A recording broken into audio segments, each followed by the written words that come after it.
Hey guys, in this video we're going to go over how to verify your squad in Mobile Legends. Bang bang. Now the first thing you need to do is just come to the top left, click on your profile icon, and from here, basically, okay, you go to squad info, right? Then you can check your squad basically. So, okay, now here you need to meet the minimum verification requirements before you can actually verify. Your squad needs to be level 2 or higher. You need at least 5 members. Here we have 7.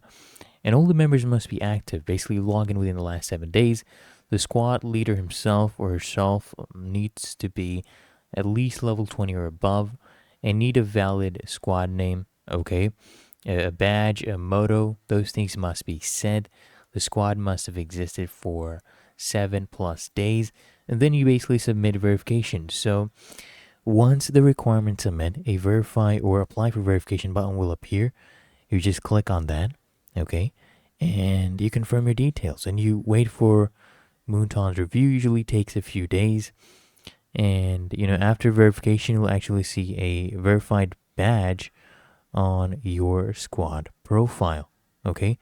And then your squad will gain access to the official squad rankings, squad wars, events, exclusive squad rewards, things like that. So if you found this helpful, make sure you smash that like button and subscribe to App Mentor.